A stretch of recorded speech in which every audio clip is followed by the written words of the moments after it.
Hello friends, स्वागत है आप सबका हमारे यूट्यूब चैनल पर। दोस्तों, इस वीडियो में हम लोग बात करेंगे क्लास 10th वालों के लिए, मैट्रिक वालों के लिए साइंस का, विज्ञान का काफ़ी इंपॉर्टेंट ऑब्जेक्टिव क्वेश्चन।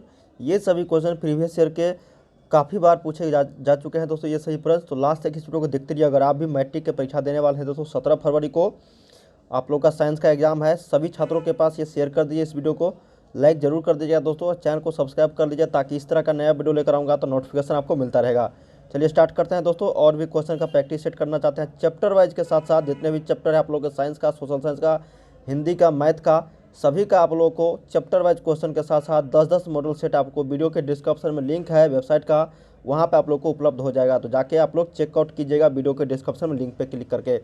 चलिए स्टार्ट करते हैं। पहला क्वेश्चन कहता है दोस्तों कि प्रकाश की किरणें गमन करती है। तो प्रकाश की किरणें गमन करती है किस रेखा में? तो जानते होंगे दोस्तों, ये सीधी रेखा में करती है।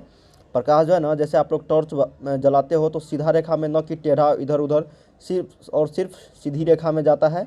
तो इस तरह से अभी आप लोग याद कर सकते हो, प्रकाश की किरणें जो गमन करती है वो सीधी रेखा में करती है। तो एक का ए राइट आंसर हो जाएगा। 2 नंबर देखते हैं कि सर्च लाइट का परावर्तक सतह होता है। तो सर्च लाइट का जो परावर्तक सतह होता है दोस्तों, वो किस दर्पण का होता है? ये अवतल का होता है। तो सही उत्तर यहाँ पे 2 का बी हो जाएगा। 3 नंबर देखते हैं कि निर्वात में प्रकाश की चाल क्या होती है। बहुत ही सिंपल और इम्पोर्टेंट क्वेश्चन है ये, हर बार ये क्वेश्चन पूछा जाने वाला क्वेश्चन है। तो जानते होंगे निर्वात में प्रकाश की चाल जो होता है 3×10⁸ मीटर पर सेकेंड होता है दोस्तों। तो ये 3 का ए याद रखिएगा। 4 नंबर है कि मानव नेत्र में किस प्रकार का लेंस पाया जाता है।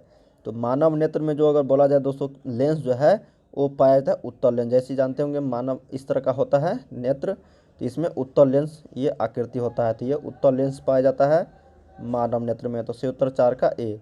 5 नंबर है कि मानव नेत्र जिस भाग पर प्रतिबिंब बनाता है वह कहलाता है, क्या कहलाता है दोस्तों? तो वो दृष्टिपटल कहलाता है, ठीक है, या फिर रेटिना। मानव नेत्र जिस भाग पर प्रतिबिंब बनाता है वह कहलाता है दोस्तों दृष्टिपटल, ठीक है, या फिर रेटिना पर बनाता है। तो यहाँ पे 5 का डी राइट आंसर। 6 नंबर है दोस्तों कि सामान्य नेत्र का दूर बिंदु क्या है। तो सामान्य नेत्र का अगर दूर बिंदु पूछा जाए दोस्तों, तो ये अनंत है। अगर न्यूनतम पूछा जाए तो ये 25 सेंटीमीटर हो जाएगा। तो सही उत्तर यहाँ पे 6 का ए हो जाएगा, ठीक है। और दूर बिंदु यहाँ पे पूछा जा रहा है ना, तो ये आपको अनंत हो जाएगा, ठीक है। तो 6 का सही उत्तर आपका डी हो जाएगा।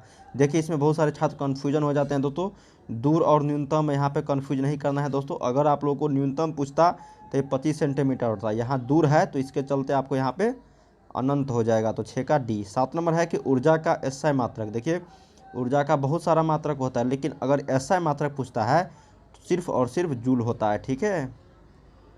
तो ऊर्जा का एसआई मात्रक जूल होता है, व्यवहारिक मात्रक काफ़ी सारे होते हैं। तो 7 का बी आप लोग याद रखिएगा। 8 नंबर देखते हैं कि निम्न में से किसका अर्थ जल है। तो जानते होंगे तो जल जो है ये हाइड्रो का, यहाँ पे हाइड्रो बम, उसको जल बम भी बोलते हैं। तो ये किसका अर्थ जल है? तो ये हाइड्रो हो जाएगा। तो सही उत्तर यहाँ पे 8 का डी। 9 नंबर देखते हैं कि विद्युत धारा का एसआई मात्रक। फिर आ गया दोस्तों इलेक्ट्रिक करंट का एसआई मात्रक क्या कहलाता है? तो ये एम्पियर कहते हैं, उसको एम्पियर से मापते हैं ना विद्युत धारा को। तो यहाँ पे 9 का डी। 10 है दोस्तों कि 1 वोल्ट कहलाता है। तो 1 वोल्ट का जो फार्मूला होता है ना, मान लो कि P बराबर VI होता है, ठीक है। तो यहाँ पे 1 वोल्ट आपको निकालना है दोस्तों। तो ये क्या हो जाएगा? 10 का सही उत्तर आपका 1 जूल पर 1 कूलम्ब। तो सही उत्तर यहाँ पे 10 का बी हो जाएगा। फार्मूला है दोस्तों ये 1 वोल्ट कहलाता है 1 जूल पर कूलम्ब, या 1 जूल बटा 1 कूलम्ब। तो 10 का बी आप लोग याद रखिएगा। 11 है दोस्तों कि घरों में विद्युत से दुर्घटना किसके कारण होती है। तो घरों में जो अधिकतर जो दोस्तों यहाँ पे विद्युत दुर्घटना होती है वो उच्च धारा प्रवाह से होती है, ठीक है। क्योंकि शॉर्ट सर्किट से यहाँ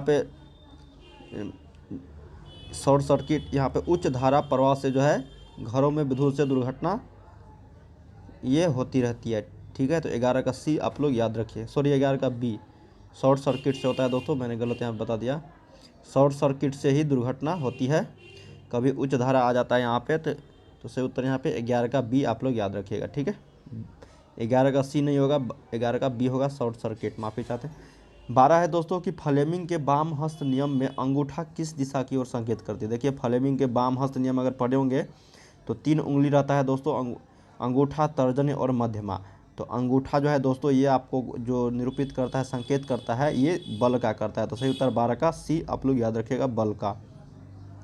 13 देखते हैं दोस्तों कि ग्लोबल वार्मिंग के लिए उत्तरदायी है। तो ग्लोबल वार्मिंग के लिए जो उत्तरदायी है ना, वो आपका हो जाएगा दोस्तों यहाँ पे CO2, कार्बन डाइऑक्साइड जो है ग्लोबल वार्मिंग के लिए उत्तरदायी गैस है। 14 देखते हैं दोस्तों कि साग सब्जियों का विघटित होकर कंपोस्ट बनाना किस प्रकार की अभिक्रिया है। क्या है दोस्तों कि साग सब्जियों का विघटित होकर कंपोस्ट बनना किस प्रकार की अभिक्रिया है। तो ये है दोस्तों आपका ऊष्माक्षेपी अभिक्रिया। तो 14 का सही उत्तर आपका बी हो जाएगा। चलिए 15 देखते हैं कि उपचयन वह प्रक्रिया है जिसमें, क्या है दोस्तों कि उपचयन वह प्रक्रिया है जिसमें क्या होता है दोस्तों, ये होता है ऑक्सीजन का योग होता है, हाइड्रोजन वियोग होता है, इलेक्ट्रॉन का त्याग होता है, मतलब इनमें से सभी हो जाएगा। तो सही उत्तर यहाँ पे 15 का डी आप लोग याद रखिएगा। उपचयन वह प्रक्रिया होती है जिसमें ऑक्सीजन का योग, हाइड्रोजन का वियोग और इलेक्ट्रॉन का त्याग। 16 है दोस्तों कि निम्नलिखित में से कौन ऑक्सीकारक पदार्थ है। तो ऑक्सीकारक पदार्थ के रूप में यहाँ पे आपको आंसर बताना है दोस्तों। तो ये हो जाएगा आपका H2S, ये ऑक्सीकारक है। तो सही उत्तर यहाँ पे 16 का सी। 17 देखते हैं दोस्तों, यहाँ पे बोला जा रहा है कि किसी अम्लीय विलयन का pH होता है। देखिए अम्लीय विलयन और क्षारीय विलयन होता है। तो अम्लीय विलयन का जो होता है ना मान, ये 7 से कम होता है। तो याद रखिएगा 17 का सी आप लोग का सही हो जाएगा। 18 दोस्तों कि सोडियम कार्बोनेट का अनुसूत्र। देखिए कुछ क्वेश्चन है जो बार बार आप लोग को रिपीटेड होते रहेंगे दोस्तों हर मॉडल सेट में, क्योंकि वो सभी क्वेश्चन बहुत ही इंपॉर्टेंट होता है, ठीक है। इसलिए हर सेट में यहाँ पे रिपीटेड क्वेश्चन होता है जो आप लोगों को याद रहना चाहिए। सोडियम कार्बोनेट का अनुसूत्र होता है। तो सोडियम कार्बोनेट का क्या होता है दोस्तों, Na2CO3, या सोडियम बाइकार्बोनेट का NaHCO3, ठीक है। यहाँ पे सोडियम कार्बोनेट है। 18 का ये आप लोग याद रखिएगा। चलिए नेक्स्ट क्वेश्चन देखते हैं। नेक्स्ट क्वेश्चन हमारा दोस्तों 19 नंबर है। बोला जा रहा है कि चूना पत्थर खड़िया, क्या है दोस्तों, चूना पत्थर खड़िया एवं संगमरमर किसका विविध रूप है, ठीक है दोस्तों। तो ये आपका है दोस्तों कैल्शियम कार्बोनेट के, ये इसी से निकाला जाता है ना, चूना पत्थर खड़िया एवं संगमरमर। तो ये CaCO3 हो जाएगा। 19 का डी आप लोग याद रखिएगा। चलिए 20 देखते हैं कि जठर रस का pH मान लगभग क्या होता है। तो जठर रस का जो pH मान होता है दोस्तों वो 1.2 होता है। तो सही उत्तर यहाँ पे ये हो जाएगा। देखिए आप लोग को ये अगर नहीं पता रहता है ना, तो 3 ऑप्शन आपको देखिए दोस्तों ऐसा दिया रहेगा जो 7 के बराबर या फिर 7 से ज़्यादा या फिर 7 से कम रहेंगे। इसमें देखिए 7 है, एक 14 है, एक 10 है, मतलब जो 7 से तीनों बड़ा है 7 है। 7 तो उदासीन होता है, जो जल का pH मान होता है सिर्फ और सिर्फ जल का ही रहता है, उदासीन होता है। अगर 7 से कम रहे तो अम्लीय, 7 से ज़्यादा रहे तो क्षारीय। 3 ऑप्शन आपको 7 से ज़्यादा दिया रहेगा। तो ये आप लोग ऐसे भी निकाल सकते हैं। तो 1.2 इसका उत्तर आ जाएगा। थोड़ा सा भी दिमाग लगाना है दोस्तों, इसमें आपको आंसर पता हो जाएगा। pH मान में एक भी क्वेश्चन आप लोगों को छोड़ना नहीं है। 21 है दोस्तों कि लोहा से जिंक लेपित करने की क्रिया को कहते हैं। लोहा से जिंक लेपित करने की क्रिया को हम लोग क्या कहते हैं दोस्तों, वो कहते हैं गैल्वेनीकरण। तो सही उत्तर यहाँ पे 21 का बी हो जाएगा। 22 देखते हैं दोस्तों कि निम्नलिखित में से कौन आयनिक यौगिक है। तो आयनिक यौगिक का यहाँ पे उदाहरण दोस्तों आप लोग को पूछा जा रहा है ना, तो ये हो जाएगा KCl, ठीक है, पोटेशियम क्लोराइड। तो सही उत्तर यहाँ पे 22 का सी आप लोग याद रखिएगा। तो इस देखते हैं दोस्तों कि बॉक्साइट निम्नलिखित में से क्या है दोस्तों, यहाँ पे बॉक्साइट निम्नलिखित में से किस धातु का अयस्क है दोस्तों। तो बॉक्साइट जो है दोस्तों ये आपका एल्युमिनियम का यहाँ पे अयस्क है। तो सही उत्तर यहाँ पे 23 का सी हो जाएगा। 24 देखते हैं कि सक्रियता श्रेणी में सबसे क्रियाशील धातु। बहुत बार ये क्वेश्चन आप लोग को मॉडल सेट में देखने को मिलेगा। तो ये सोडियम होता है जो सबसे ज़्यादा क्रियाशील धातु होता है। तो 24 का बी आप लोग याद रखिएगा। चलिए 25 देखते हैं दोस्तों। बोला जा रहा है कि CHO अभिक्रियाशीलक मूल को क्या कहते हैं। तो CHO ग्रुप को हम लोग कौन सा ग्रुप बोलते हैं दोस्तों, तो ये होता है आपका एल्डिहाइड ग्रुप। तो सही उत्तर यहाँ पे 25 का ए हो जाएगा। 26 देखते हैं कि इथाइल एल्कोहल का अनुसूत्र है। तो इथाइल एल्कोहल का जो अनुसूत्र हो जाएगा दोस्तों 26 का सही उत्तर आपका C2H5OH हो जाएगा। तो सही उत्तर यहाँ पे 26 का बी। 27 देखते हैं कि आधुनिक आवर्त सारणी में क्षैतिज कतारों की संख्या है।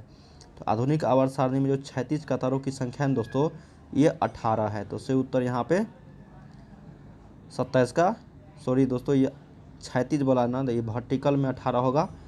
देखिए मान लीजिए कि ये दोस्तों पीरियोडिक टेबल है, तो इसको हम लोग बोलते हैं क्षैतिज, इसको बोलते हैं हम लोग वर्टिकल, मतलब ऊर्ध्वाधर। ठीक है, तो ये वर्टिकल में आप लोगों को 7 ही देखने को मिलेगा दोस्तों। इस तरह से 7 आवर्त होते हैं, तो सही उत्तर यहाँ पे 27 का बी हो जाएगा।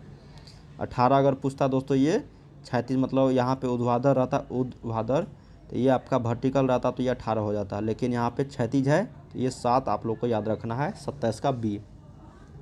चलिए 28 देखते हैं दोस्तों। हम लोग यहाँ पे बोला जा रहा है आप लोगों को कि मानव में डायलिसिस थैली होता है, तो मानव में डायलिसिस थैली जो है दोस्तों ये आपका हो जाएगा नेफ्रॉन, तो सही उत्तर यहाँ पे 28 का ये।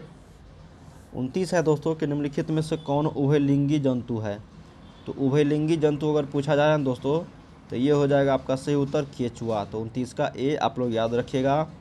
चलिए 30 देखते हैं दोस्तों, लास्ट क्वेश्चन हम लोग, इसके बाद अगले वीडियो में करेंगे क्वेश्चन। कुटपाद किस में पाया जाता है, बहुत ही सिंपल और इम्पोर्टेंट क्वेश्चन है कुटपाद, तो ये पाया जाता है दोस्तों अमीबा में, तो सही उत्तर यहाँ पे 30 का सी हो जाएगा, अमीबा में पाया जाता है कुटपाद। तो यहाँ पे दोस्तों हम लोग 30 ऑब्जेक्टिव क्वेश्चन किए हैं बिल्कुल लेटेस्ट पैटर्न पे। ये सभी क्वेश्चन बहुत ही इंपॉर्टेंट था, प्रीवियस ईयर में काफ़ी बार क्वेश्चन पूछे जा चुके हैं। तो इस वीडियो को लास्ट तो देखने के लिए आपको आप बहुत बहुत धन्यवाद। और भी वीडियो चाहिए तो कमेंट कीजिए फटाफट, जल्दी हम लोग वीडियो लेकर आने वाले हैं आप लोगों का एग्जाम से पहले। ठीक है, मिलते हैं दोस्तों नेक्स्ट वीडियो में। वेबसाइट पे जाइए दोस्तों, सभी चैप्टरों का चैप्टर वाइज आप लोगों को ऑब्जेक्टिव और सब्जेक्टिव क्वेश्चन देखने को मिलेंगे। मिलते हैं नेक्स्ट वीडियो में, देखते रहिए इस चैनल को।